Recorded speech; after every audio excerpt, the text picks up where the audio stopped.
The small library in Zurich, hidden among imposing buildings and quiet alleys, seemed to resist time. Its wrought-iron gates, adorned with intricate arabesques, creaked softly as they were opened by Eleanor, an elegant lady with white hair and serene blue eyes. Eleanor, in her 70s, had found refuge in that sanctuary of books for over 50 years. It was a place where the noise of the outside world faded away, replaced by the whisper of pages and the comforting aroma of aged paper. That day, however, the library seemed different. An unusual light danced through the dusty windows, and a palpable energy permeated the air. Eleanor, feeling an irresistible curiosity, walked slowly among the shelves filled with leather-bound volumes. Her fingers, wrinkled by time, slid along the spines, reading the titles engraved in golden letters. She had always been a voracious reader, but lately, reading no longer brought her the same comfort as before. Widowhood, which had struck her 5 years ago, had left a persistent void in her soul. The joy of living seemed to have faded away, replaced by a constant melancholy. She felt like a forgotten character in an unfinished story. Suddenly, a book stood out from the others. It was not its worn cover or its mysterious title that caught Eleanor's attention, but rather a subtle, almost imperceptible vibration that emanated from it. It was a hardcover volume, wine-colored, with no apparent title. Intrigued, Eleanor removed it from the shelf. The book felt heavy in her hands, as if carrying the weight of centuries of knowledge. Upon opening it, Eleanor came. Across the elegant handwriting of an unknown author, the yellowed pages contained profound reflections on the human soul, the search for the meaning of life, and the importance of individuation. The author, identified only by the initials C.G., seemed to have known the depths of pain and anguish, but also to have found a path to healing and transformation. Eleanor felt a shiver run down her spine. The author's words resonated in her heart like a distant echo of her own experience. She felt an immediate connection with that stranger, who seemed to speak directly to her soul. On the first page, a phrase particularly caught her attention. Self-love is not a destination, but a journey. And that journey begins the moment you decide to refuse to suffer anymore. Eleanor reread the phrase several times, trying to absorb its profound meaning. Refuse to suffer anymore. It was a radical idea, almost unthinkable, but at the same time it sounded like a promise of hope, a light at the end of the tunnel. At that instant, in the silent solitude of the library, Eleanor felt something awaken within her. A small spark of hope, long dormant, began to shine. Perhaps, she thought, there was still time to rewrite her story, to find a new meaning for her life. Perhaps the unimaginable self-love that C.G. mentioned was within her reach. Eleanor took the book home, feeling as if she were carrying a treasure. During the following days, she immersed herself in the words of C.G., discovering that it was Carl Jung, the famous Swiss psychiatrist and psychologist. She had heard of him before, but had never delved into his ideas. Now, Jung's words seemed to illuminate dark corners of her mind, revealing patterns and beliefs that kept her trapped in suffering.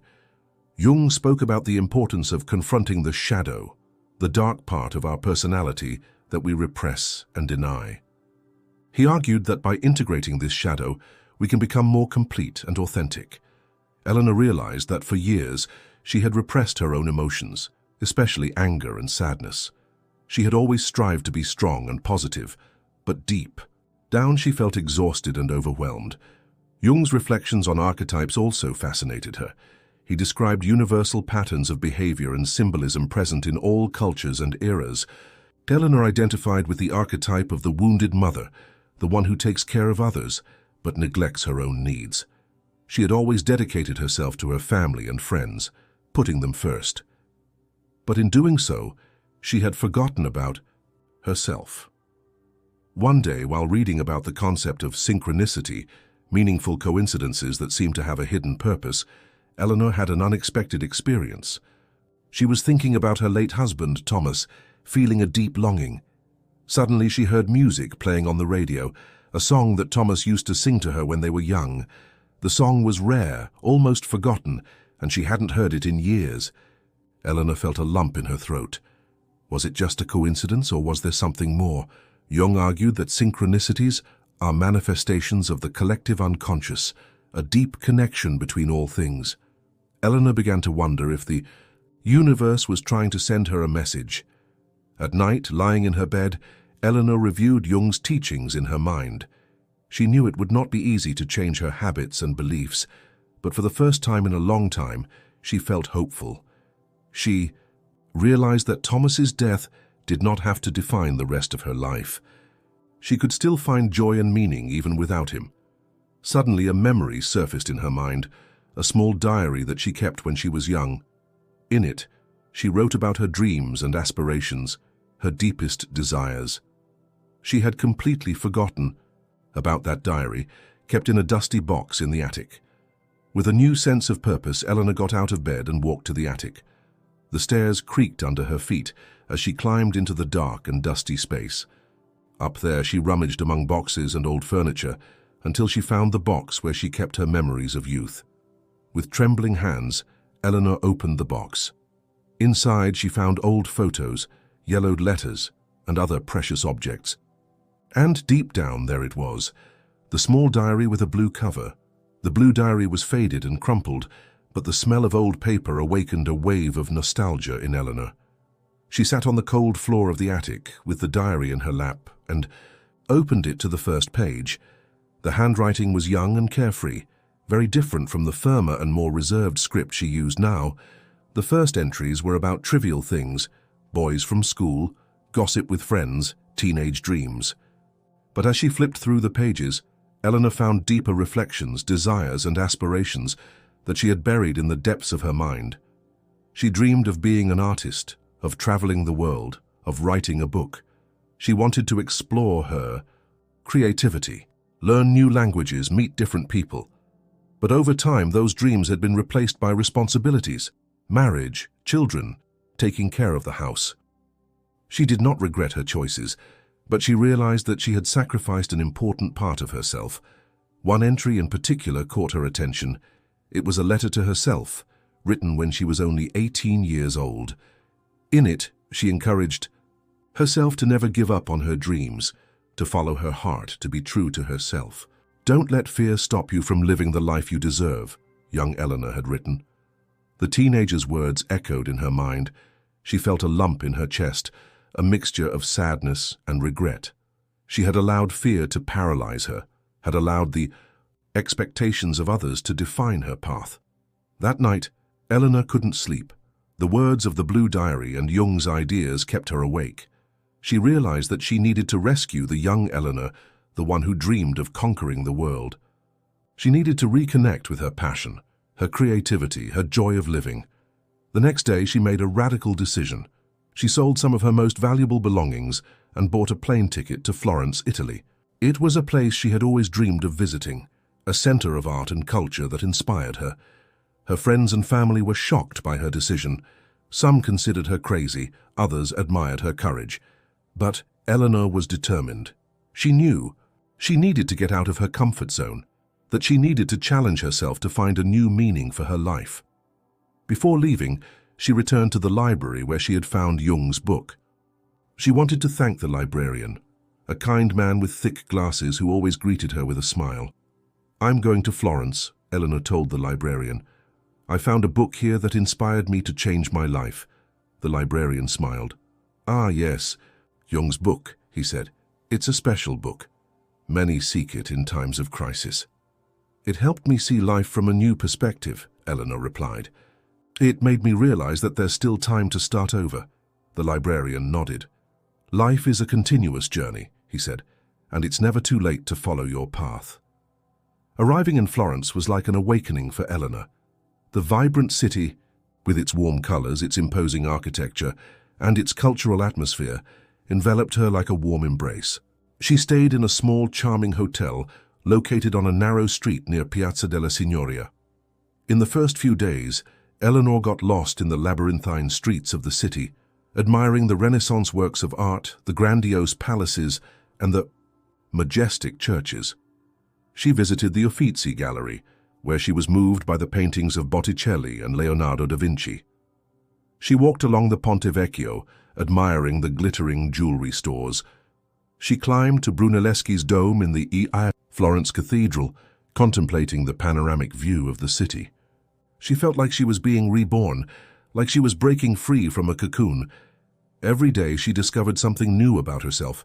She discovered that she loved to paint, that she had a dormant talent for drawing. She spent hours in museums, copying the works of the great masters.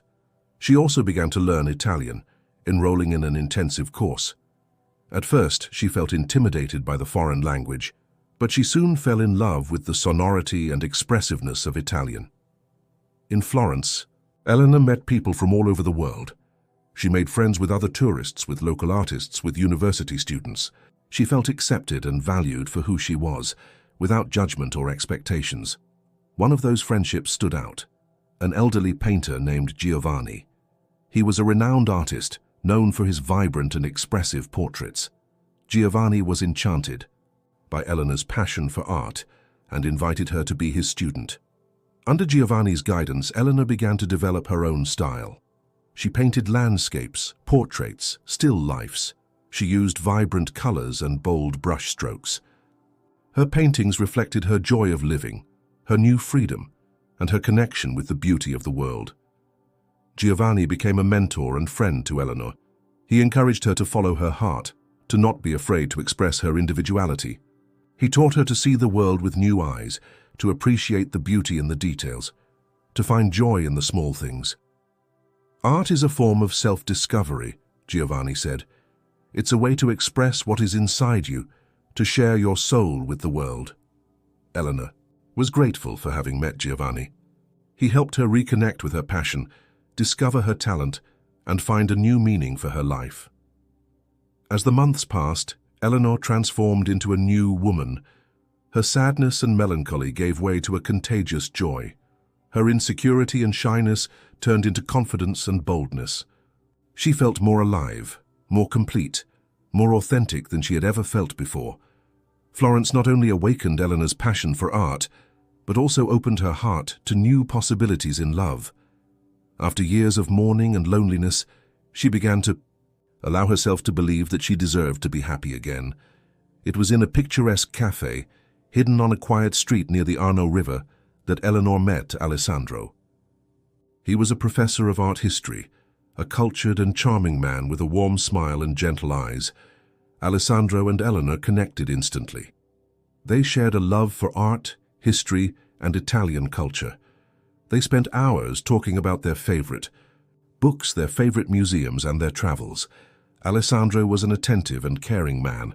He treated her with respect and admiration, valuing her intelligence, her sensitivity, and her sense of humor. He made her feel beautiful and desired, something she hadn't felt in many years. With Alessandro, Eleanor felt comfortable being herself, without masks or pretense. She could share her fears, her insecurities, and her dreams. He listened to her, with patience and understanding, offering words of encouragement and support. As time passed, the friendship between Eleanor and Alessandro transformed into something deeper. They fell in love, discovering a mature and true love. It was a love that transcended age, culture, and past experiences. It was a love that was based on respect, admiration, and complicity. Alessandro and Eleanor spent their days exploring Florence together, holding hands like two teenage lovers. They visited museums, art galleries, and churches. They walked through the Boboli gardens, admiring the beauty of nature. They dined in romantic restaurants, savoring the delicious Italian cuisine. At night, they returned home holding hands under the light of the stars. They sat on the hotel balcony, enjoying the view of the illuminated city. They talked for hours, sharing their thoughts and feelings. With Alessandro, Eleanor discovered that love has no age, that it is possible to find happiness and fulfillment at any stage of life, that the human heart is capable of loving and being loved regardless of past experiences. One day, Alessandro took her to a special place, a secret garden hidden behind an ancient palace. There, among colorful flowers and leafy trees, he knelt down and asked Eleanor to marry him. Eleanor, with tears in her eyes, accepted Alessandro's proposal. She felt like the happiest woman in the world. "You showed me that life still has so much to offer," Eleanor told Alessandro. "You taught me to love again, to believe in happiness, and to embrace the future with hope. And you showed me that it's never too late to find true love," Alessandro replied. "You inspired me to be a better person, to value every moment, and to live life to the fullest." Eleanor and Alessandro's wedding was a celebration of love, life, and renewal. Held in a small medieval chapel with the presence of friends and family from all parts of the world, it was an unforgettable day for both. Eleanor, radiant in her wedding dress, felt grateful for everything that had happened in her life, for the pain that had led her to seek a new path, for the courage that had prompted her to travel to Florence, for the love that had connected her to Alessandro. On that day, she realized that self-love was not just the absence of suffering, but the acceptance of all parts of herself, both light and dark. It was the ability to forgive herself for the mistakes of the past, to learn from the experiences lived, and to move forward with hope and optimism. After the wedding, Eleanor and Alessandro decided to remain in Florence. They bought an old house, which they renovated with love and care. They transformed it into a welcoming and lively home, where they often received friends and family. Eleanor continued to paint, perfecting her talent and developing her style. Her works were exhibited in art galleries in Florence and in other cities in Italy, receiving praise from critics and the public. Alessandro continued to teach, transmitting his knowledge and his passion for art history to his students. He became a dedicated husband and a loyal companion, supporting Eleanor in all her projects and dreams. Together, Eleanor and Alessandro lived a full and happy life. They traveled the world, met new cultures, and made new friends. They learned to appreciate every moment, to value the beauty of life, and to love themselves unconditionally. Years later, Eleanor returned to the library in Zurich, where she had found Jung's book. She wanted to thank the librarian for having introduced her to the work of the famous psychologist.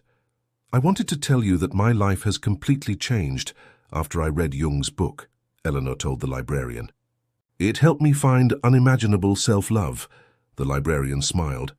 "I'm glad to hear that," he said. "Jung's book has the power to transform lives. It teaches us to look within ourselves, to face our fears, and to follow our path." Eleanor nodded. "I still have a lot to learn," she said, "but now I know that I am capable of overcoming any challenge. I know that I can live a full and happy life, regardless of what happens." At that moment, Eleanor realized that the journey of self-love had no end. It was a continuous process of self-discovery, acceptance, and growth. But she was willing to move forward with courage, hope, and love. And so, Eleanor continued to live. Her life in Florence, surrounded by beauty, love, and happiness. She became an example that it's never too late to start over, to find a new meaning for life, and to discover the unimaginable self-love that resides within each of us. Eleanor's story became a legend, told from mouth to mouth, inspiring many to follow their dreams and to refuse to suffer anymore. And the small book by Jung, carefully kept on her shelf, continued to illuminate the path of those who sought healing and transformation. And so, Eleanor's story shows us that self-love is not a distant dream, but a journey within reach of us all. Inspired by Eleanor's courage and the wisdom of Carl Jung, may we allow ourselves to refuse suffering and embrace the joy of living fully. If this story touched your heart and awakened your hope, don't forget to subscribe to the channel for more inspiring content like this. Leave your like to show us that you enjoyed it. Share with those who need to hear this message, and leave a comment below telling us what inspired you most on Eleanor's journey. Together, we can create a community of people who seek self-love and a more meaningful life.